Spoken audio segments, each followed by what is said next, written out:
Louvado seja nosso Senhor Jesus Cristo.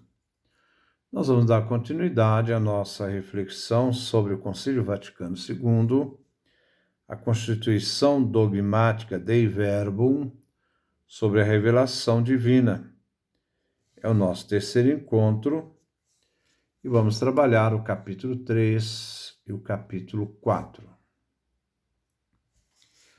Vamos ver a preparação da revelação evangélica, da Boa Nova. No capítulo 3,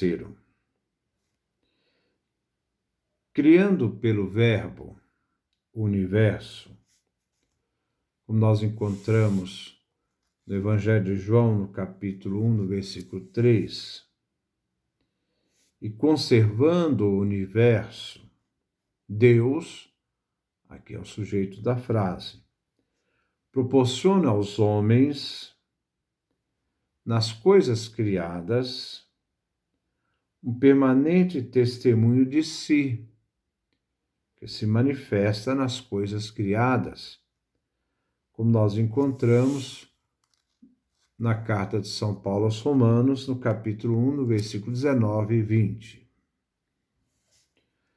E além disso,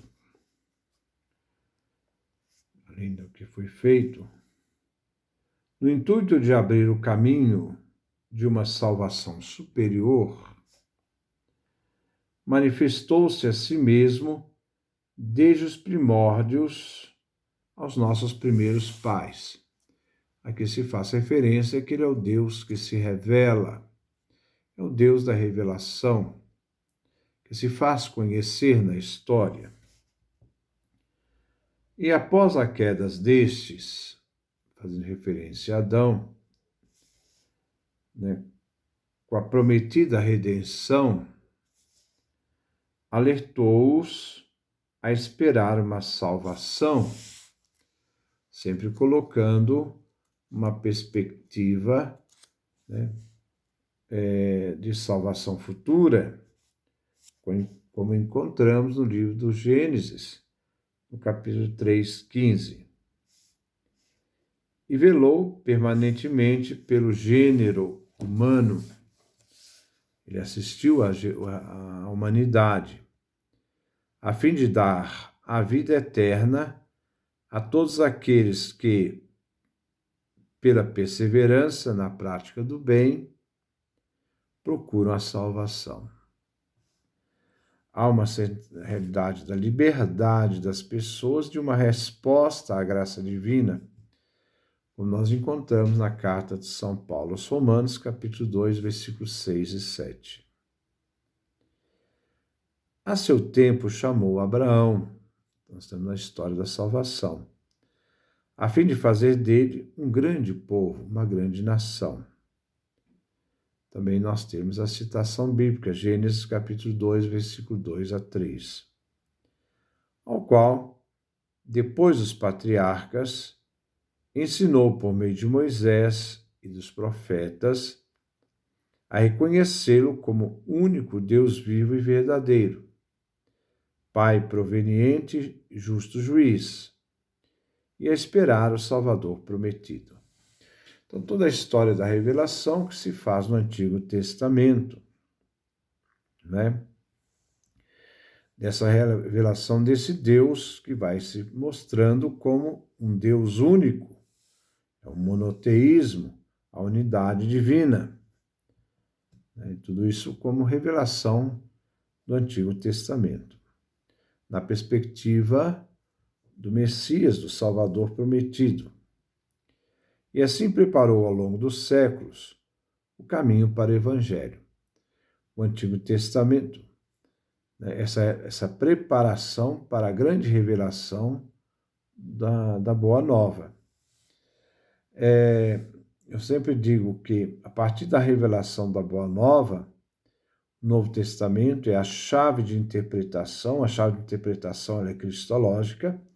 Então, o Novo Testamento é a chave de interpretação para nós cristãos de toda a Escritura, de toda a história da revelação. Cristo, plenitude da revelação. Capítulo 4.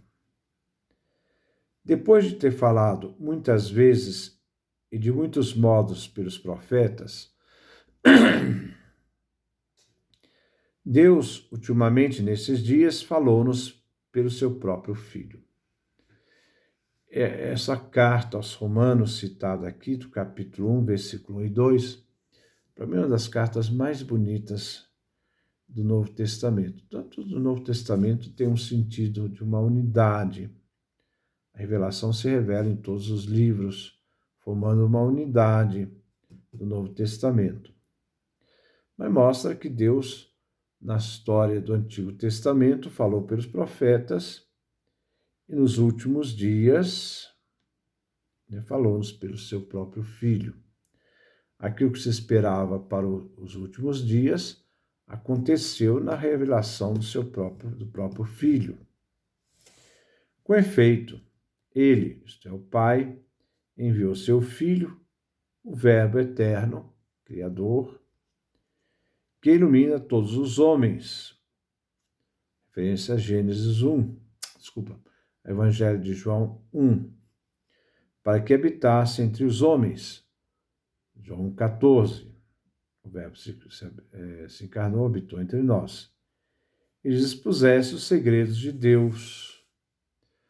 Tudo isso nós podemos encontrar no Evangelho de João, do capítulo 1, do versículo 1 a 18, no prólogo do Evangelho de João.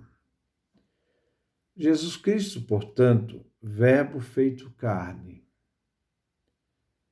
se fez homem no seio da Virgem Maria, enviado como homem aos homens, falando da realidade da humanidade, profere as palavras de Deus, como vemos também lá no Evangelho de João, capítulo 3, versículo 34.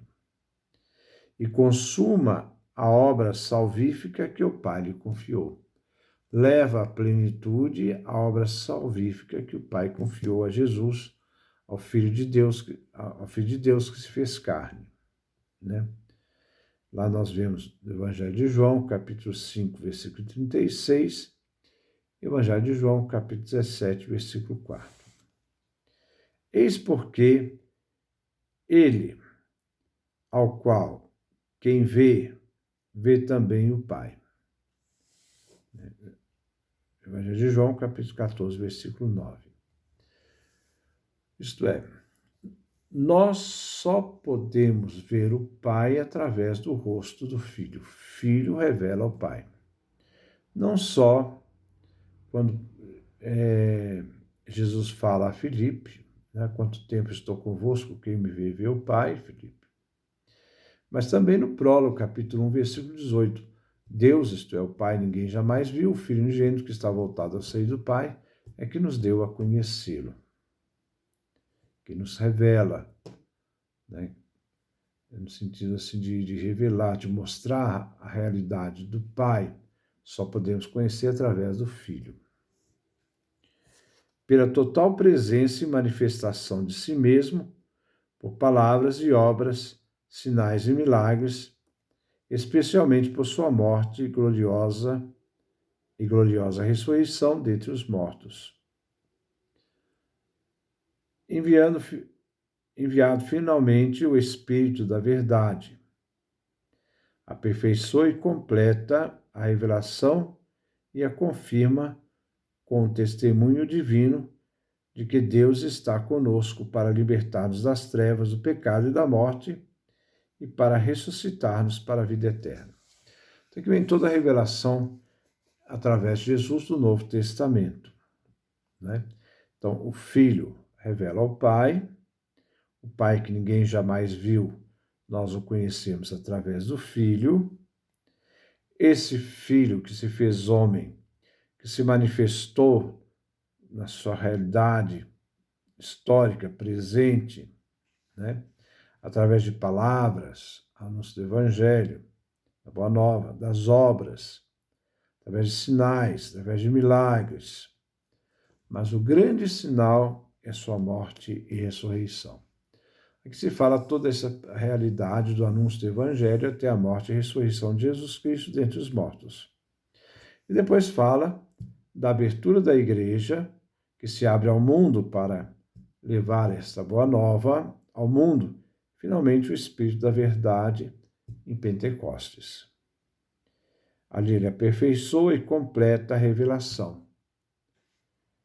A revelação, ela não pode em nenhum momento acrescentar nada daquilo que já nos foi deixado, né, através da Escritura. E a confirma com o testemunho divino de que Deus está conosco. Ele mesmo fala, Jesus é aquele que é concebido, é Deus conosco, Emmanuel. Ele mesmo, no final do Evangelho de Mateus, diz, estarei convosco todos os dias até a consumação dos séculos. Mas ele nos liberta das trevas, do pecado e da morte para ressuscitarmos para a vida eterna. A economia cristã, a palavra economia significa salvação, a história da salvação cristã, pois, como aliança nova, no Novo Testamento se instaura a nova aliança, quem fala também a carta aos Hebreus sobre isto, se existe a nova porque existe a antiga, se a antiga foi selada com sangue de bois, de animais racionais, a nova é selada pelo próprio sangue do Cristo, que se faz cordeiro pascal imolado por nós. A economia cristã, pois, como aliança nova e definitiva. As outras alianças no Antigo Testamento não foram definitivas. A realizada por Jesus é definitiva. Né? Jamais passará. E já não há que esperar nenhuma nova revelação pública. Então, não existe mais revelação. A revelação já está manifestada em Jesus Cristo, né? E também na descida do Espírito Santo sobre os apóstolos. A revelação já é dada. Não existe mais nenhuma outra revelação. Então, não adianta ficar atrás de revelações, de novas revelações, de segredos, não. Vamos estar unidos à centralidade que é a Sagrada Escritura, porque ali está a fonte da revelação, ali está a totalidade da revelação. Não se deve esperar uma nova revelação, a revelação já foi dada. Né? Então, não há de se esperar nenhuma nova revelação pública antes da gloriosa manifestação